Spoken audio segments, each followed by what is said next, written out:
শতাব্দীর পর শতাব্দী চলে গেল, এখন পর্যন্ত আমাদের হুঁশ ফিরছে না। আর কতগুলো মুসলমানের জীবন গেলে আমাদের হুঁশ ফিরবে? যেদিন আমার বাড়িতে বোম পড়বে ওই দিন হুঁশ ফিরবে, যেদিন আমার বাসায় এসে বোমটা পড়বে ওই দিন হুঁশ ফিরবে, চোখ খুলবে আমাদের।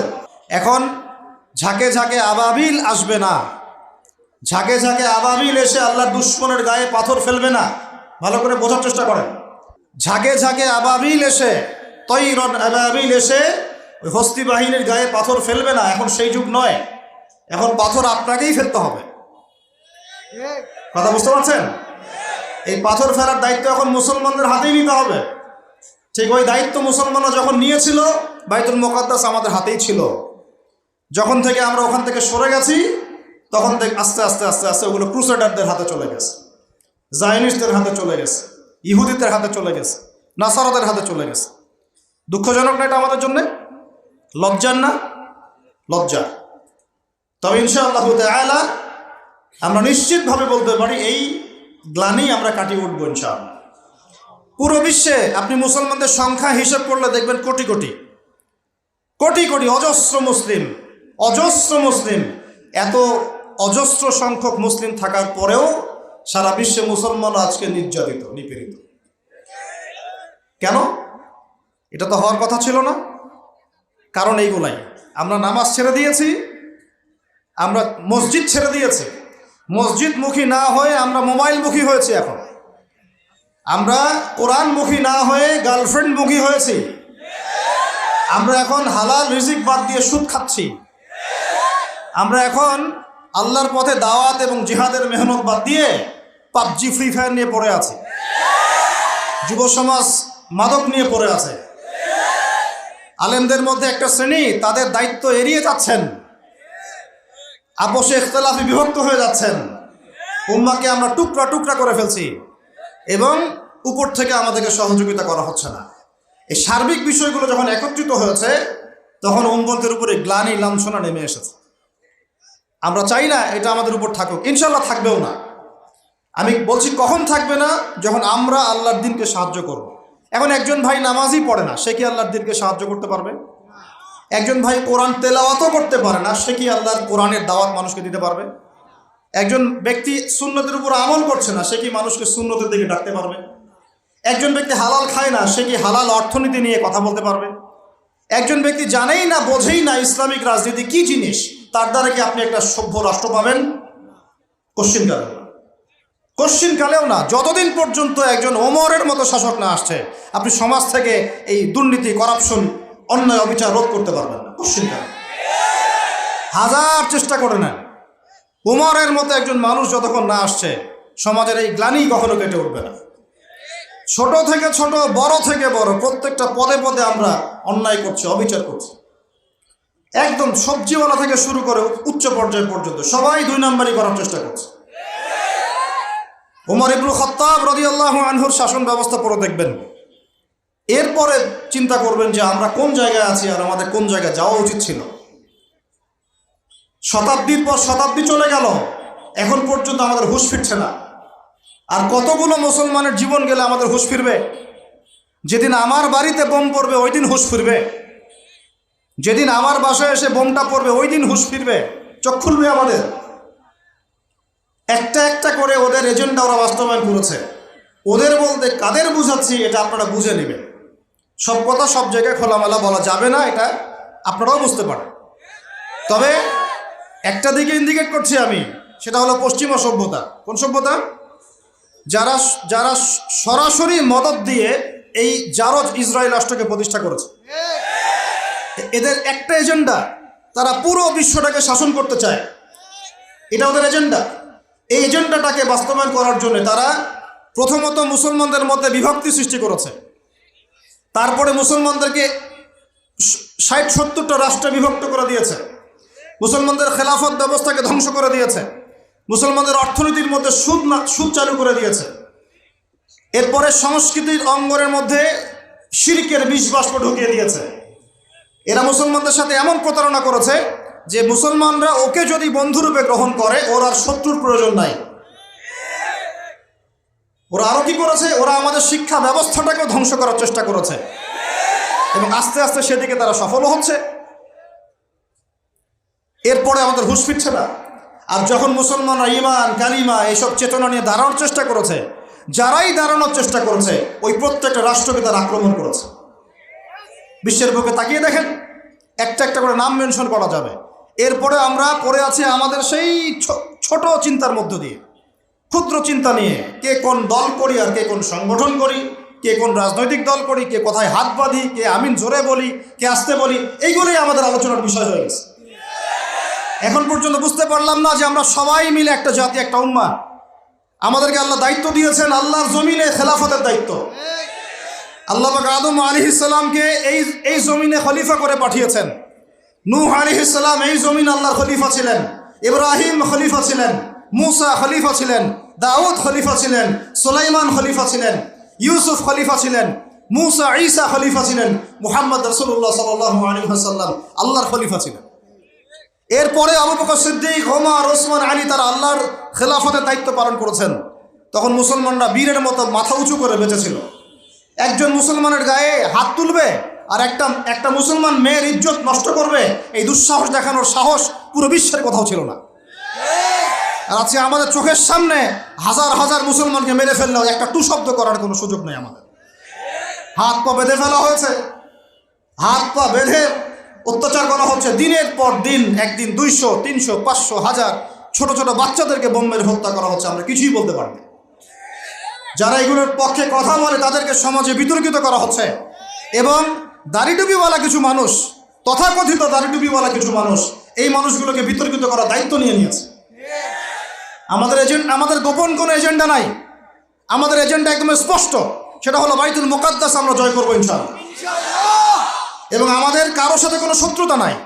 আমাদের সবাই মিলে আমরা যারা আছি, আমাদের প্রশাসন, আমাদের সরকার, আমাদের আম জনতা, আমাদের মা, আমাদের বোন, আমাদের ভাই, সবাই আমরা এক উম্মাহ ইনশাআল্লাহ। আমরা সবাই মুসলমান, এটাই আমাদের পরিচয়। বাস এর ভিতরে কিছু মুনাফিক ঢুকে গেছে, ওদেরকে আপনারা সাইজ করবেন ইনশাআল্লাহ। আগে ইলম অর্জন করেন, বিশ্বের প্রেক্ষাপট বোঝার চেষ্টা করেন। আল্লাহ রাব্বুল আলামিন আমাদেরকে মহান দায়িত্ব দিয়ে পাঠিয়েছেন। এই দুনিয়াতে আমরা এই দাসত্বের শৃঙ্খলে আবদ্ধ হতে আসি নাই, আমরা মাথা উঁচু করে শাসন করতে এসেছি ইনশাআল্লাহ তাআলা। এই বাইতুল মুকাদ্দাস আমরা জয় করবই করবো ইনশাআল্লাহ। প্রত্যেকটা আলোচনায়, প্রত্যেকটা খুতবায়, প্রত্যেকটা মিম্বরে, প্রত্যেকটা বইয়ে, প্রত্যেকটা লেকচারে, এমনকি আমাদের চায়ের আসরগুলো থেকে শুরু করে পার্লামেন্ট পর্যন্ত বাইতুল মুকাদ্দাস নিয়ে আলোচনা করতে হবে ইনশাআল্লাহ। আমরা আমাদের জান, মাল, সময়, শ্রম যা আছে কিছু যদি না করতে পারি, অন্তত আমাদের সমর্থন দিয়ে আমরা মাজলুম ভাইদের পাশে থাকবো ইনশাআল্লাহ। না হলে আল্লাহ রাব্বুল আলামিনের কাছে আমাদেরকে কঠিন জবাব দিতে হবে। আরবের ওই মুনাফিকদের কথা বাদ দেন, আরবের চারপাশে যে মুনাফিকরা বসে আছে ওদের কথা বাদ দেন, ভুলে যান। এদের দ্বারা কোনো কাজ হবে না ইনশাআল্লাহ। বিগত 100 বছর থেকে ওদের চোখের সামনে ইহুদিরা আমাদের ভাইদেরকে মেরেছে, হত্যা করেছে, বোনদেরকে ধর্ষণ করেছে, তারা কিছুই করতে পারে না। যে গুটি কয়েক মানুষ এর বিরুদ্ধে প্রতিবাদ করেছে, ওদেরকে তারা সন্ত্রাসী আখ্যা দিয়েছে, এতটুকুই এরা করতে পেরেছে। এসব রাখেন নাটক তামাশা। ইনশাআল্লাহ আজ্জা ওয়া জাল এমন প্রজন্ম আমরা তৈরি করবো ইনশাআল্লাহ, যেই প্রজন্মের প্রত্যেকটা ভাই আমাদের কোরআন তেলাওয়াত করতে পারে, প্রত্যেকটা বোন কোরআন তেলাওয়াত করতে পারে, প্রত্যেকটা ভাই নামাজি মাশাআল্লাহ, প্রত্যেকটা ছেলে হবে ইসমাইলের মতো, পিতা হবে ইব্রাহিমের মতো, মারা হবে হাজারা এবং সারার মতো ইনশাআল্লাহ। তাকবীর, ইনশাআল্লাহ জোরে বলেন ইনশাআল্লাহ। আমরা এমন প্রজন্ম গড়বো ইনশাআল্লাহ, যে প্রজন্মের এক একটা ছেলে হবে ইসমাইলের মতো, এক একটা পিতা হবে ইব্রাহিমের মতো, এক একটা মা বোন হবে হাজারার মতো ইনশাআল্লাহ, সারা আলাইহিস সালামের মতো। আপনি 10টা বাচ্চা না নিয়ে একটা বাচ্চা নেন, ওই একটা বাচ্চাকে আপনি খালিদের মতো বড় করেন। একটা মেয়ে আপনি মানুষ করেন আয়েশা রাদিয়াল্লাহু আনহার মতো। একটা স্ত্রী নেন, আপনি একটা স্ত্রীকে আপনি খাদিজার মতো বানান ইনশাআল্লাহ। একটা প্রজন্ম আমাদেরকে গড়ে দেন। একজন দায়ী, একজন বক্তা, একজন আলেম, 10 জন আলেম, একটা সরকার কিচ্ছু করতে পারবে না যতক্ষণ না আপনারা পরিবর্তন হচ্ছেন। আপনাদেরকে পরিবর্তন হতে হবে। আমি এখানে জোরে গলায় কথা বলে গরম গরম বক্তব্য দিয়েও কিছু করতে পারবো না। আপনাদের সবাইকে পরিবর্তন হতে হবে, আমাদের সবাইকে পরিবর্তন হতে হবে। আজকে থেকেই 5 ওয়াক্ত নামাজি হয়ে যান, আল্লাহ তৌফিক দান করেন। কোরআন হাতে থাকবে সব সময়, যখনই সময় পাবেন কোরআন তেলাওয়াত করবেন। কোরআন আপনাকে আল্লাহর দিকে নিয়ে আসবে ইনশাআল্লাহ। সুন্নত থাকবে, চেহারা থেকে শুরু করে দাড়ি ছেড়ে দেন, দাড়ি ছেড়ে দেন, টাকটুর উপরে কাপড় উঠান। রিজিকের মধ্যে হারাম থাকলে ছেড়ে দেন, সুদ থাকলে ছেড়ে দেন, ঘুষ থাকলে বাদ দেন। যদি কারো সম্পদ অন্যায়ভাবে নিয়ে থাকেন, আজকে তো ভাই তুমি নিয়ে নাও, আপনার মর্যাদা আল্লাহ বাড়াই দিবে ইনশাআল্লাহ। আল্লাহ আপনাকে আসমান থেকে বেহিসাব রিজিক দিবে ইনশাআল্লাহ। যে বোন পর্দা করছো না, আজকেই পর্দা ধরো ইনশাআল্লাহ। যারা পরিবারের প্রতি শিথিল, পরিবারের প্রতি কঠোর হন, আপনার সন্তানের প্রতি কঠোর হন, ভাইয়ের প্রতি কঠোর হন। দেখেন আপনার ভাই গোপনে জেনা করছে কিনা, মেয়েটা গোপনে জেনা করছে কিনা। এই ফ্রি মিক্সিং ত্যাগ করেন, ফ্রি মিক্সিং এর সংস্কৃতি ত্যাগ করেন, মোবাইলের সেলফির সংস্কৃতি ত্যাগ করেন, শোডাউন আইওয়াশ এগুলো বন্ধ করেন, কিছু করার চেষ্টা করেন আল্লাহর জন্যে। আল্লাহ পাক সবাইকে তৌফিক দান করেন। যারা আমরা মাদ্রাসায় পড়ি, আমরা যারা মাদ্রাসায় টুকটাক যাওয়া আসা করি, আমাদের জীবনের উদ্দেশ্য যেন এমন না হয় যে একটা ইমামতি হলেই বাস কাম খালাস। না, একটা ইমামতির জন্য আল্লাহ আপনাকে সৃষ্টি করেন না। একটা বই লিখেছি বাস অনেক কিছু হয়ে গেছে, একটা মাদ্রাসা প্রতিষ্ঠা করেছি বাস অনেক কিছু করে ফেলেছি, এমনভাবে কখনো চিন্তা করবেন না। স্বপ্ন বড় করেন, লম্বা স্বপ্ন দেখেন, দীর্ঘ স্বপ্ন দেখেন, বাইতুল মুকদ্দাস পর্যন্ত স্বপ্ন নিয়ে যান, আল্লাহ তৌফিক দান করেন। আর আমরা কোনো বিচ্ছিন্ন জনগোষ্ঠী না, আমরা একা একা কখনো আইন হাতে তুলে নিব না, ঠিক আছে? আমরা একটা পুরো জাতি করবো ইনশাআল্লাহ, ওই জাতিগতভাবে আমরা এগিয়ে যাবো ইনশাআল্লাহ। আল্লাহ পাক আমাদের প্রশাসনকে হেদায়েত দেন, সরকারকে হেদায়েত দেন, আম জনগণকে হেদায়েত দেন, মা বোনদেরকে হেদায়েত দেন, যুবক ভাইদেরকে হেদায়েত দেন। আর আমাদের এক একটা বাচ্চাকে আমরা আবু উবাইদের মতো বড় করবো ইনশাআল্লাহ, ইনশাআল্লাহ আযজা ওয়া জাল। আল্লাহ রাব্বুল আলামিন আমাদেরকে বলছেন, ওয়াল আসর, হে মুমিনরা সময়ের কসম করে বলছি, আমি আল্লাহ সময়ের কসম করে বলছি। সময়ের কসম কি বুঝি ভাই? সময় আমাদের জীবনের সবচেয়ে ইম্পর্টেন্ট জিনিস। আল্লাহ পাক অহেতুক কোনো বিষয়ের শপথ করবেন না তো। আল্লাহ পাক যখন কোনো কিছুর কসম করেন, সবচেয়ে শ্রেষ্ঠ বিষয়ের কসম করেন। তাহলে আমাদের জীবনের সবচেয়ে শ্রেষ্ঠ বিষয় কি? আরো জনে বলেন। এই সময়টা আপনি একটু ঠান্ডা মাথায় বাসায় গিয়ে চিন্তা করেন। আজকে আপনার মাই ওয়াজ করে গেছে, আমি একটু চিন্তা করি, আপনার আমার হায়াত সর্বোচ্চ হয়তো 60-70 বছর, আরো হয়তো আল্লাহ বাড়াই দিলে 100 বছর, এর বেশি গড়াইও আমাদের নাই, আছে? এখন আপনার বয়স কত? কারো 20, 25, 30, 40, 50, ঠিক না? ঠিক। এখন আপনি বাসায় গিয়ে চিন্তা করে দেখেন, যদি আমাদের হায়াত হয় 60 বছর, আল্লাহ আমাদেরকে যেন দীর্ঘ নেক হায়াত দারাজ করে না, আমিন। আমাদের ভাইদেরকে, বোনদেরকে, ওলামায়ে কেরামকে, আমাদের নেতাদেরকে, সবাইকে আল্লাহ পাক দীর্ঘ নেক হায়াত দারাজ করেন। এখন কথা হচ্ছে, যদি ধরে নেই যে আমাদের হায়াত 60 বছর, আপনার আমার বয়স থেকে কিন্তু 30, 40, 50 বছর অলরেডি চলে গেছে। এখন চিন্তা করবেন যে এই সময় যেটা চলে গেল, এই সময়ের মধ্যে আমি কতটুকু নামাজ পড়েছি, কতটুকু রোজা রেখেছি, যাকাত দিয়েছি কতটুকু, হজ ফরজ হয়েছে করেছি কিনা, দিনের পথে আমার অবদান কি, দিনের পথে আমার অবদান কি, আল্লাহর দিনকে যে আল্লাহ সাহায্য করতে বললেন, আমি কি করেছি। এই চিন্তাটুকু বাসায় গিয়ে করেন। এর সাথে এই চিন্তাটাও করেন যে এই 30, 40, 50 বছরে আমরা গুনাহ করলাম কতগুলা, কতদিন নামাজ পড়ি নাই, কতদিন রোজা রাখি নাই, কতদিন সুদ খাইলাম, কতগুলো মেয়ের সাথে আমার সম্পর্ক ভাই, কতগুলো ছেলের সাথে আমি টাঙ্কিবাজি করি, দেবর ভাবি, এখন দেবর ভাবি, তারপর শালিদুল্লাহ ভাই, পরকিয়া কত কি চলতেছে। এখন মানুষ লিঙ্গ পর্যন্ত পরিবর্তন করে, নাউজুবিল্লাহ। জেনা, সুদ আর ঘুষ আর ব্যভিচার আর অশ্লীলতার সয়লাভ চলতেছে আমাদের শহরগুলোতে। এই শীতকালের মৌসুম, বিভিন্ন জায়গায় ধুম ধারাক্কা গান বাজতেছে, দেখেন না আপনারা? শোনেন, যখন মানুষ ধার্মিক হয় তখন সমাজটা এরকম হয়। আপনি মনে করছেন নামাজ তো আমি 5 ওয়াক্ত পড়ি, আমার তো কোনো সমস্যা নাই, রোজা তো আমি রাখি, কোনো সমস্যা নাই, সৎ কাজে আদেশ তো করতেছেন, অসৎ কাজের কোনো নিষেধ নাই। তখন সমাজটা কেমন হবে জানেন? সমাজটা হবে এমন, মসজিদে নামাজও হবে, পাশে পিকনিকের এরকম ঢোল তবলা বাজবে। কারণ সৎ কাজে আদেশ তো আপনি করছেন, অসৎ কাজে নিষেধ নাই। সমাজ পরিবর্তন হবে তখনই যখন সৎ কাজের আদেশের সাথে সাথে বলেন অসৎ কাজে নিষেধও থাকবে। অমুসলিমরা কি করে করুক, ওইটা দেখার দায়িত্ব আমাদের না। মুসলমানের সন্তানরা যেন কখনো এরকম ঢাকঢোল না পিটায়, সারা রাত জেগে এগুলা করবা, মানুষের ঘুম নষ্ট, হার্টের পেশেন্ট আছে, এইটা আছে, ওইটা আছে। সামাজিক প্রতিবাদ করবেন, একদম সামাজিকভাবে প্রতিবাদ করবেন। এগুলো বন্ধ না করতে পারলে আমাদের সমাজের নূর নষ্ট হয়ে যাবে। এখন যে কথাটায় আসেন, এই 60-70 বছরে কত পাপ করেছে হিসাব নাই। এই পাপগুলো লিস্ট করেন, দেখেন চোখ দিয়ে পানি ঝরতে থাকবে। আমার কথায় নারাজ হচ্ছেন?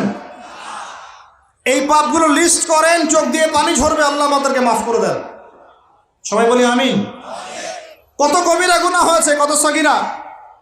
তবে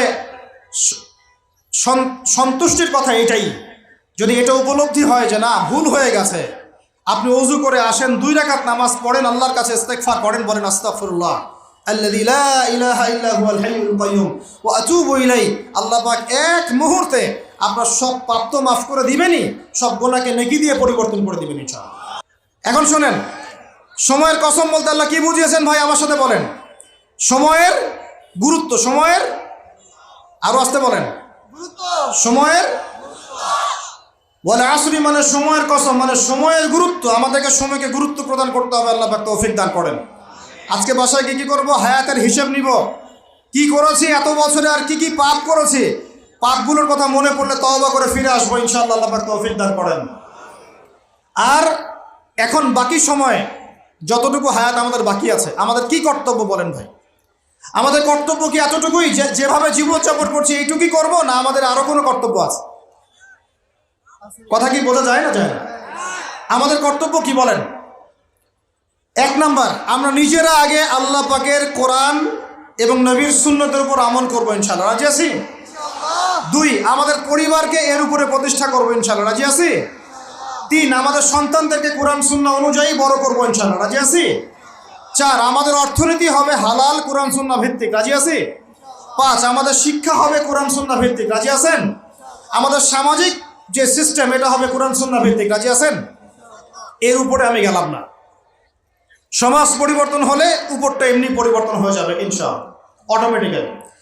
ওয়াল আসরি, সময়ের কসম।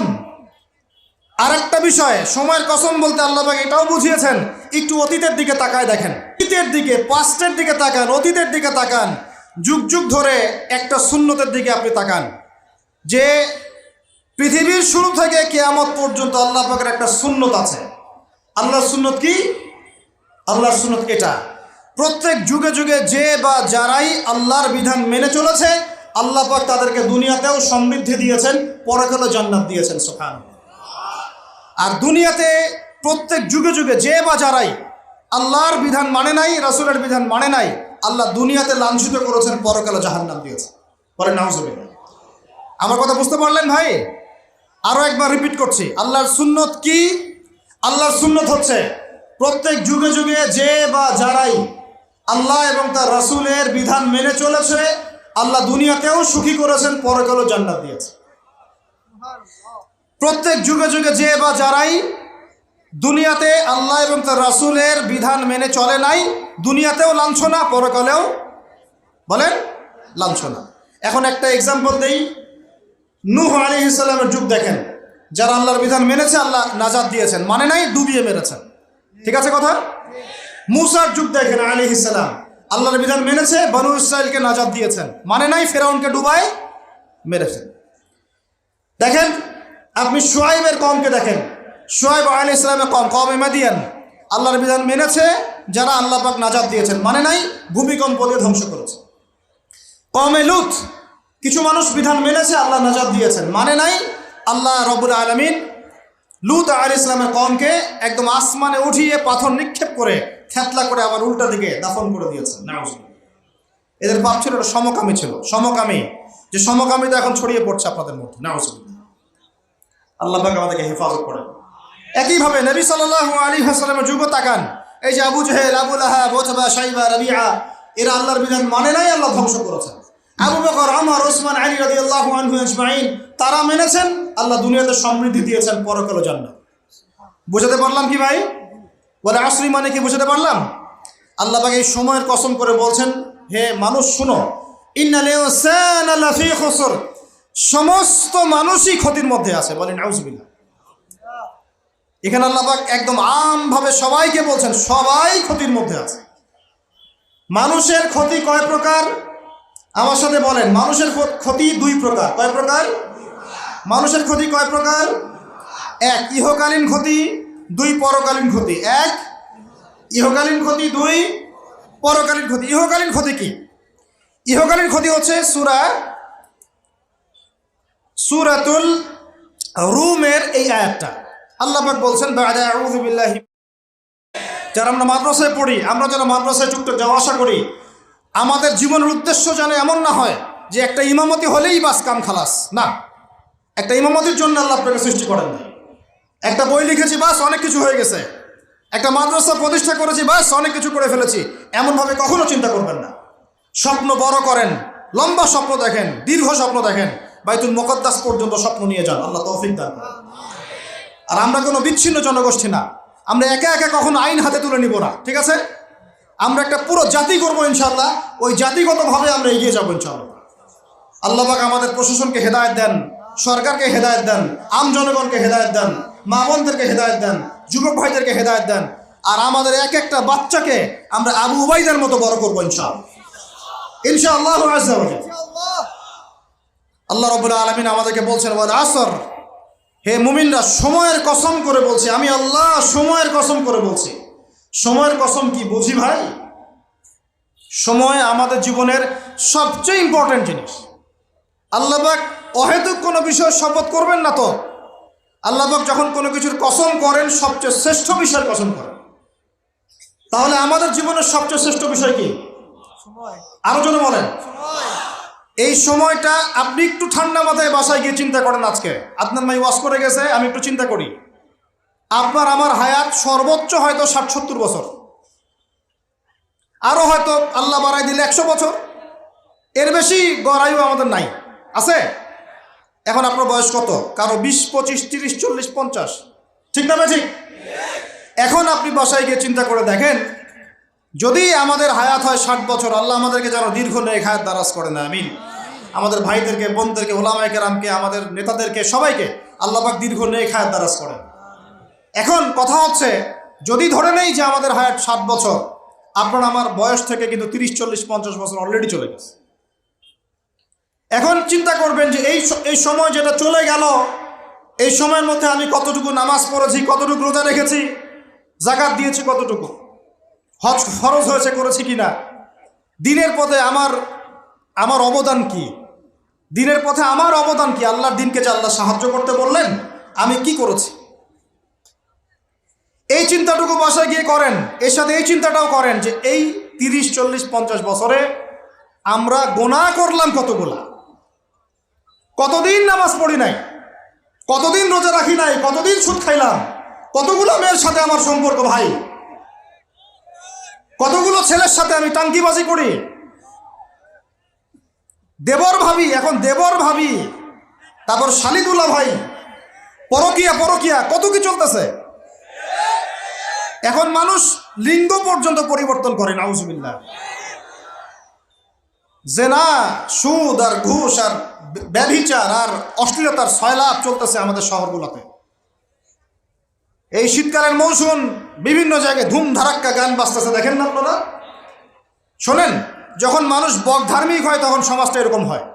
আপনি মনে করছেন নামাজ তো আমি 5 ওয়াক্ত পড়ি, আমার তো কোনো সমস্যা নাই, রোজা তো আমি রাখি, কোনো সমস্যা নাই, সৎ কাজে আদেশ তো করতেছেন, অসৎ কাজের কোনো নিষেধ নাই, তখন সমাজটা কেমন হবে জানেন? সমাজটা হবে এমন, মসজিদে নামাজও হবে, পাশে পিকনিকের এরকম ঢোল তবলা বাজবে। কারণ সৎ কাজে আদেশ তো আপনি করছেন, অসৎ কাজে নিষেধ নাই। সমাজ পরিবর্তন হবে তখনই যখন সৎ কাজের আদেশের সাথে সাথে বলেন অসৎ কাজে নিষেধও থাকবে। অমুসলিমরা কি করে করুক ওইটা দেখার দায়িত্ব আমাদের না। মুসলমানের সন্তানরা যেন কখনো এরকম ঢাকঢোল না পিটায়, সারা রাত জেগে এগুলা করবা, মানুষের ঘুম নষ্ট, হার্টের পেশেন্ট আছে, এইটা আছে, ওইটা আছে। সামাজিক প্রতিবাদ করবেন, একদম সামাজিকভাবে প্রতিবাদ করবেন। এগুলো বন্ধ না করতে পারলে আমাদের সমাজের নূর নষ্ট হয়ে যাবে। এখন যে কথাটায় আসেন, এই 60-70 বছরে কত পাপ করেছি হিসাব নাই। এই পাপগুলো লিস্ট করেন, দেখেন চোখ দিয়ে পানি ঝরতে থাকবে। আমার কথায় নারাজ হচ্ছেন? এই পাপগুলো লিস্ট করেন, চোখ দিয়ে পানি ঝরবে, আল্লাহ আমাদেরকে মাফ করে দেন। সবাই বলি আমিন। কত কবিরা গুনাহ হয়েছে, কত সগীরা। তবে সন্তুষ্টির কথা এটাই, যদি এটা উপলব্ধি হয় যে না ভুল হয়ে গেছে, আপনি ওযু করে আসেন, 2 রাকাত নামাজ পড়েন, আল্লাহর কাছে ইস্তেগফার করেন, বলেন আস্তাগফিরুল্লাহ আল্লাযী লা ইলাহা ইল্লা হুয়াল হাইয়ুল কাইয়্যুম ওয়া আতুবু ইলাইহি। আল্লাহ পাক এক মুহূর্তে আপনার সব পাপ তো মাফ করে দিবেনই, সব গুনাহকে নেকি দিয়ে পরিবর্তন করে দিবেন ইনশাআল্লাহ। এখন শুনেন, সময়ের কসম বলতে আল্লাহ কি বুঝিয়েছেন ভাই আমার সাথে বলেন? সময়ের গুরুত্ব, সময়ের, আরো আসতে বলেন, সময়ের, ওয়াল আসরি মানে সময়ের কসম, মানে সময়ের গুরুত্ব। আমাদেরকে সময়কে গুরুত্ব প্রদান করতে হবে। আল্লাহ পাক তৌফিক দান করেন। আজকে বাসায় কি করব? হায়াতের হিসেব নিব, কি করেছি এত বছরে, আর কি পাপ করেছি। পাপগুলোর কথা মনে পড়লে তওবা করে ফিরে আসবো ইনশাআল্লাহ। আল্লাহ পাক তৌফিক দান করেন। আর এখন বাকি সময় যতটুকু হায়াত আমাদের বাকি আছে, আমাদের কি কর্তব্য বলেন ভাই? আমাদের কর্তব্য কি এতটুকুই যে যেভাবে জীবনযাপন করছি এইটুকুই করব, না আমাদের আরো কোনো কর্তব্য আছে? কথা কি বোঝা যায় না? যায় না? আমাদের কর্তব্য কি বলেন? 1 নাম্বার, আমরা নিজেরা আগে আল্লাহ পাকের কোরআন এবং নবীর সুন্নতের উপর আমল করবো ইনশাআল্লাহ। রাজি আছি? 2, আমাদের পরিবারকে এর উপরে প্রতিষ্ঠা করবো ইনশাআল্লাহ। রাজি আছি? 3, আমাদের সন্তানদেরকে কোরআন সুন্নাহ অনুযায়ী বড় করবো ইনশাআল্লাহ। রাজি আছি? 4, আমাদের অর্থনীতি হবে হালাল কোরআন সুন্নাহ ভিত্তিক। রাজি আছি? 5, আমাদের শিক্ষা হবে কোরআন সুন্নাহ ভিত্তিক। রাজি আছেন? আমাদের সামাজিক যে সিস্টেম এটা হবে কোরআন সুন্নাহ ভিত্তিক। রাজি আছেন? এর উপরে আমি গেলাম না।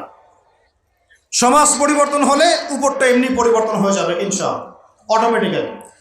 ওয়াল আসরি, সময়ের কসম। আরেকটা বিষয়, সময়ের কসম বলতে আল্লাহ পাক এটাও বুঝিয়েছেন, একটু অতীতের দিকে তাকায় দেখেন, অতীতের দিকে, পাস্টের দিকে তাকান, অতীতের দিকে তাকান, যুগ যুগ ধরে একটা সুন্নতের দিকে আপনি তাকান, যে পৃথিবীর শুরু থেকে কিয়ামত পর্যন্ত আল্লাহ পাকের একটা সুন্নত আছে। আল্লাহর সুন্নত কি?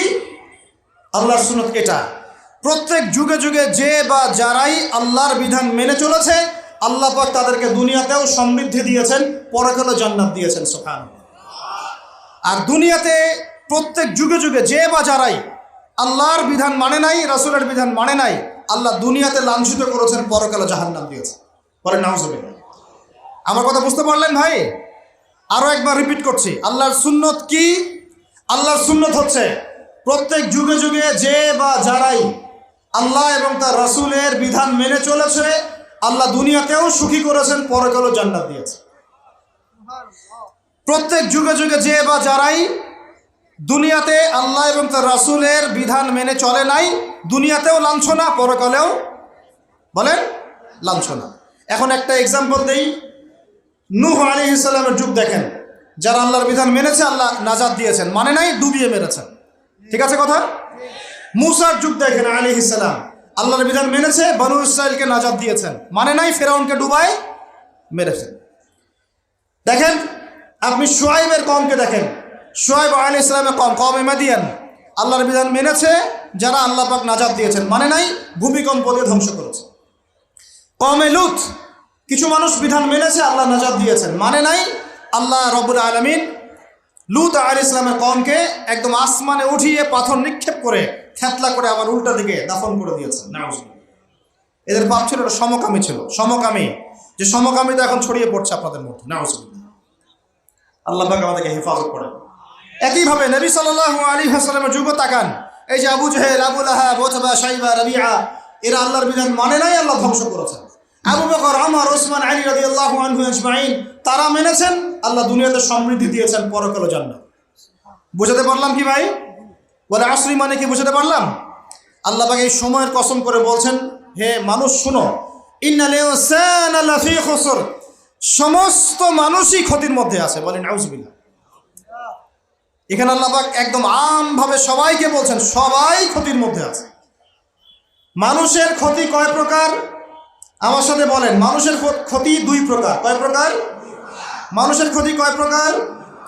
1 ইহকালীন ক্ষতি, 2 পরকালীন ক্ষতি। 1 ইহকালীন ক্ষতি, 2 পরকালীন ক্ষতি। ইহকালীন ক্ষতি কি? ইহকালীন ক্ষতি হচ্ছে সূরাতুল রুমের এই আয়াতটা। আল্লাহ পাক বলছেন, বা'দা আউযু বিল্লাহি মিনাশ শাইতানির রাজীম, যাহারাল ফাসাদু ফিল বাররি ওয়াল বাহরি বিমা কাসাবাত আইদিন নাস। আল্লাহ পাক বলছেন, জলে, জলে মানে পানিতে, এবং স্থলে মানে এই যে জমিনে, জলে এবং স্থলে যত বিপর্যয়, অরাজকতা, এই যে আপনারা দেখছেন ফাসাদ ফিতনা যে ছড়িয়ে পড়ছে, এগুলো মানুষের হাতের কামাই, মানুষের হাতের কামাই। বনভূমি উজাড় করেছে কে? জিন না মানুষ? বলেন। এই পরিবেশ নষ্ট করেছে কে? জিন না মানুষ? বলেন।